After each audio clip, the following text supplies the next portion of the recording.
जब तारीख लिखी जाएगी तो शफकत महमूद पे या इमरान खान साहब पे कोई इतराज़ नहीं करेगा। उन लोगों पे लोग इतराज़ करते हैं जो 5 सालों में 4 दफ़ा नज़रियात तब्दील कर चुके हैं। और किसके कहने पे किए हैं? एस्टैब्लिशमेंट के कहने पे किए हैं। कोई अपनी पार्टी से नाराज होकर पार्टी छोड़ता है, ये उसका जमहूरी हक है, इसमें कोई शक नहीं। पार्टी इस्तीफा दे के दूसरी पार्टी में जाना, ये भी हर सियासतदान का जमहूरी हक है। लेकिन अगर आप पार्टी छोड़ें अपने माली फवायद के लिए और फिर उस फायदे को मजीद तकवीर दें, क्या फायदा मिला? देखिए शाह महमूद वजीर थे, वजीर बनने जा रहे थे। लेकिन शाह महमूद साहब का जहां तक बात है, जब तक वो वजीर रहे उस वक्त तक जरदारी साहब ठीक रहे। जब वो वजारत से हटे उन्होंने जरदारी साहब को और रह गई बात पीटीआई की ओवरऑल जनरल, पीटीआई ने अभी तक अपना मंशूर को नहीं दिया सिवाय गालियां निकालने के नवाज शरीफ ये है, जरदारी ये है, फलां ये है। गाली मंशूर नहीं होता। पीटीआई की कोई पॉलिसी नहीं है, फॉरेन पॉलिसी। इसका मैं जवाब देना चाहूंगा। पीटीआई की तालिबान के ऊपर कोई पॉलिसी नहीं है कि हमें तालिबान के साथ हमारे तल्लुकात क्या होने चाहिए। पीटीआई की पॉलिसी नहीं है कि अमेरिकन के बारे में क्या है। पीटीआई का कश्मीर के बारे में कोई मौक़िफ़ नहीं है क्लियर। पीटीआई क्या करप्शन किस तरह खत्म करेगी, पीटीआई क्या सिस्टम लाएगी, पीटीआई ने कोई मंशूर नहीं दिया मां सिवाय मतलब गालियां निकालने के। गालियां मंशूर आप आगे चलना चाहिए। आप लोग गालियां कोई नहीं निकाल रहे। बड़ा जलसा हुआ है आपके अपने हल्के के अंदर। किसी को गालियां नहीं दे रहे, आप बात करते हैं किसी को गालियां नहीं दे रहे। मैं अपने हल्के की बात करता हूं। मेरे हल्के में जो लोग ये लाए हैं वो पीपल्स पार्टी में थे, शफकत साहब के साथ कभी रहे हैं। मर्केंटाइल बैंक बचाने के लिए वो उन्होंने रातों रात पीपल पार्टी छोड़ी, काफ लीग में प्राचा खानदान काफ लीग में चले गए। अब उन्होंने फिर किसी तरफ से, क्योंकि अब मैं नहीं कहता वो इशारे पे गए या कैसे गए, लेकिन मैं तो उनको खुश आमदेद कहूंगा। मेरे मुखालिफ है, उनका हक है इलेक्शन लड़ना और पीटीआई के प्लेटफॉर्म गए, लेकिन ये इन लोगों की वजह से एक ही बार जी सवाल जी मैं अभी भाई खाजा साहब सवाल आपसे करेंगे। साहब अभी फरमा रहे थे, मैं इनका बड़ा रिगार्ड करता हूँ, ऑनरेबल मैन। इन्होंने भी कहा कि लोग अपनी लीडरशिप से नाराज होकर चले जाते हैं।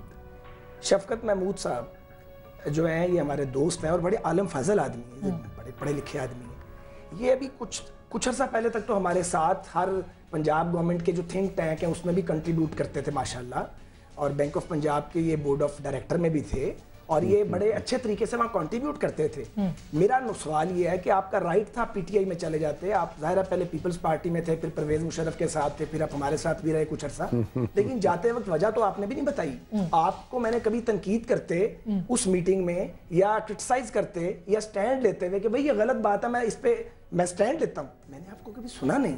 सही। आप अच्छा शफकत साहब, अब ये सारी तोपों का रुख आपकी तरफ आ गया है और आपको फेयर टाइम मिलेगा, आपको फेयर टाइम मिलेगा। सर ब्रेक ले लेते हैं, ब्रेक के बाद वापस आके आपसे इस पे बात होगी। एक छोटी मिलते हैं ब्रेक के बाद।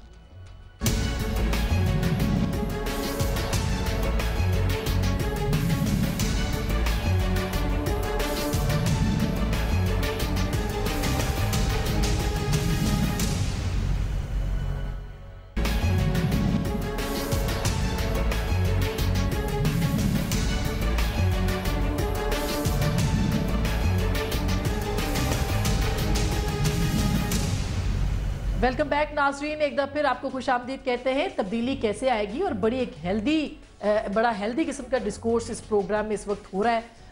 मैं शफकत साहब के पास जाती हूँ। शफकत साहब, बहुत से इल्ज़ामात आपकी जमात के ऊपर हैं, ख्वाजा साहब ने बहुत सारे पॉइंट उठाए हैं और आपको फेयर टाइम है कि आप उस पर बात करें, लेकिन ये आखिरी पोर्शन है, इस पर और भी बात हो। जी नहीं, मैं मेरे भाई ख्वाजा साद रफ़ीक ने सही कहा है। मैंने ज़रूर मुशर्रफ को ज्वाइन किया था पंजाब में, मैं उस मिनिस्टर था और मुझे बड़ी उम्मीद थी, लेकिन मैंने तो 99 में ज्वाइन करके 2000 में इसलिए छोड़ा कि मुझे नज़र आ गया कि ये इस मुल्क के लिए कुछ नहीं करेगा। और पिछले 9 सालों में जब मुशर्रफ हुकूमत कर रहा था, मैं तो अपोजिशन, जितना मैंने मुशर्रफ के खिलाफ लिखा है शायद ही किसी ने उसके खिलाफ लिखा हो। उसके अलावा जहाँ तक एक शहरी की हैसियत से मैंने कंट्रीब्यूशन बड़ी की। मैं फैमिली प्लानिंग एसोसिएशन का चेयरमैन रहा, जो कि एक NGO थी। मैं कोई पैसे पंजाब बैंक में मैंने अपनी कंट्रीब्यूशन करने की कोशिश की, मैंने कोई पैसे नहीं लिए उसके। मैं जब मियाँ शहबाज शरीफ या कोई और मेरे से कोई राय मशवरा मांगते थे, मैं अपना नेक नीति से मशवरा दिया करता था।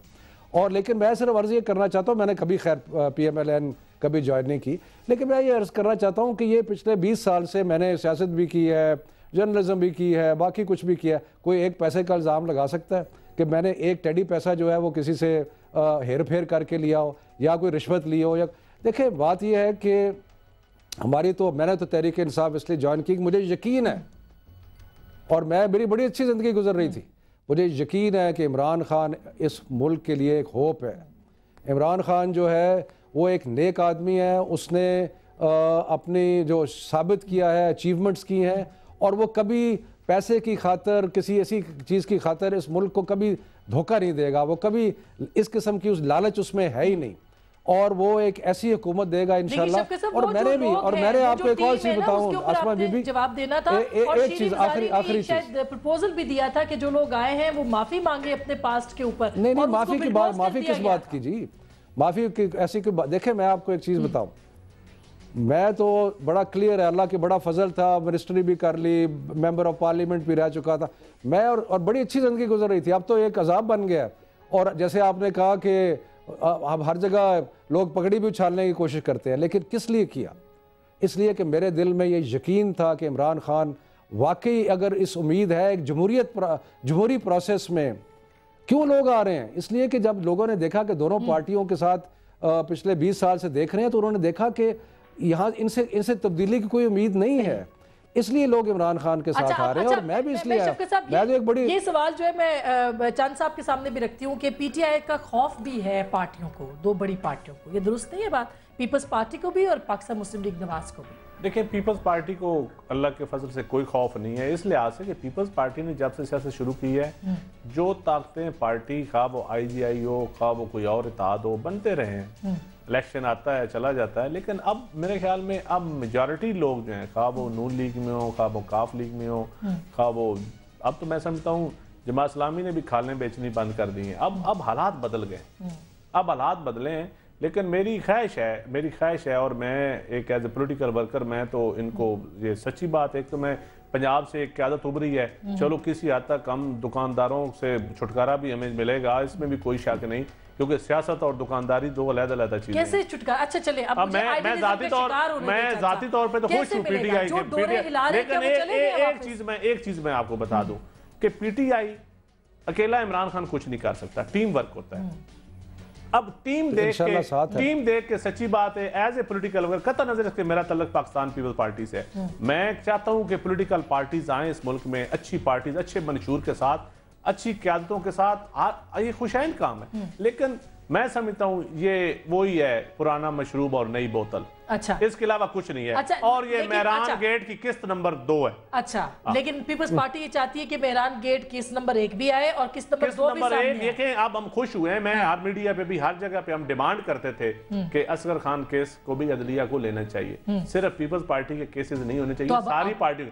ये तो एक खुशहाल बात है, आप एप्रिशिएट करेंगे? एप्रिशिएट करेंगे, लेकिन फैसला आने के बाद एप्रिशिएट मैं तो करूंगा, पहले मैं नहीं करूंगा। अभी मैं रिजर्व रखता हूँ, जब फैसला आएगा, अगर फैसला आएगा, फिर मीडिया का भी इम्तिहान है। जिस तरह नुसरत जवेद साहब ने कहा है ना कि जो बैड कैरेक्टर जिसने पाकिस्तान के साथ पता नहीं क्या क्या किया, हम तो नहीं, आप ऐसे इंटेलेक्चुअल्स को आप मीडिया के सामने बिठा सकते हैं?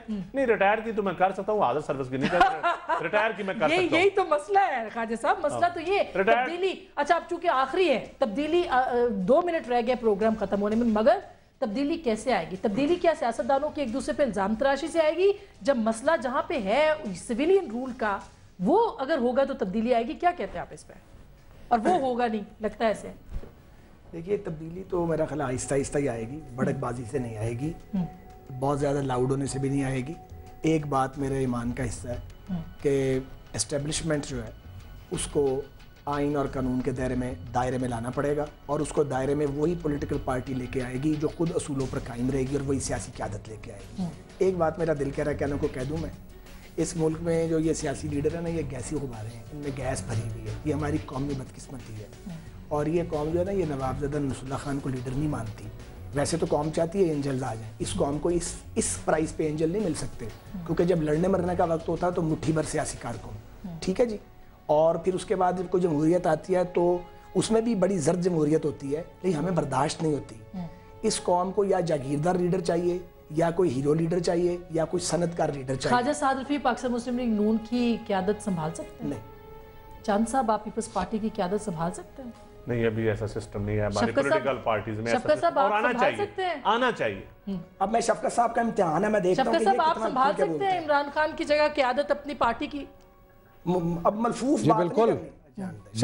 मैं आपको एक चीज बताता हूँ, इस वक्त इमरान खान ने शौकत खानम हॉस्पिटल एस्टैब्लिश किया, अब उसके साथ उसका कोई ताल्लुक नहीं है, और लोग चला रहे हैं। नमल यूनिवर्सिटी एस्टैब्लिश की, अब उसको और लोग चला रहे हैं। और इमरान खान तो एक तहरीक है। पाकिस्तान तहरीक इंसाफ का चेयरमैन, क्या आप शफकत महमूद साहब हो सकते हैं? जावेद हाशमी साहब गए ना आपके पास, गए ना इंशाल्लाह जरूर। अगर इमरान खान की कोई मौरूसी अभी लग जाएगा, कोई मौरूसियत नहीं है हमारी पार्टी में, घोड़े का मैदान भी है हमारी पार्टी में कोई मौरूसियत नहीं है, कोई मौरूसियत नहीं है। दोस्त हैं वो सारे, बिल्कुल हो सकता, मैं नाम नहीं लेना चाहता, मैं who are calling the shots, जो पॉलिसी मेकिंग करते हैं वो तो और लोग हैं। तहरीक इंसाफ में इंतखाबात जल्द होंगे, चेयरमैन मुंतखब होंगे। तहरीक इंसाफ में मेरे आने से पहले इंतखाब हुए थे, मैंने पूछा था। और मैं आपको तब्दीली की एक चीज चंद साहब ने की, जरा मैं उसकी वजाहत कर दूं कि आखिरी बात कि हमारे मैनिफेस्टो, हमारे वेबसाइट पे जाएं, 31 सफ़े का मैनिफेस्टो वहां दर्ज है, और 26 तारीख को हम एनर्जी पे एक सेमिनार भी कर रहे हैं। नहीं पता उस वोटर की बात भी करें ना, सिर्फ कंप्यूटराइज्ड मैं आपको कह रहा हूं कि मैनिफेस्टो मौजूद है, मैनिफेस्टो मौजूद है। बहुत बहुत शुक्रिया। इस पे भी हम एक प्रोग्राम करेंगे कि किसका मंशूर क्या है, अवाम है और सियासी कितना है। नाजरीन, हमारी ख्वाहिश होगी और अवाम की ख्वाहिश भी है कि एक आम आदमी जो है पाकिस्तान का सदर, वजीर आजम और वजीर बन सके। साद रफीक बन सके अपनी नून लीग के लीडर, चंद साहब बन सके पाकिस्तान पीपल्स पार्टी के, और शफकत साहब भी। क्या पाकिस्तान के अंदर ये दिन आएंगे? फैसला आप।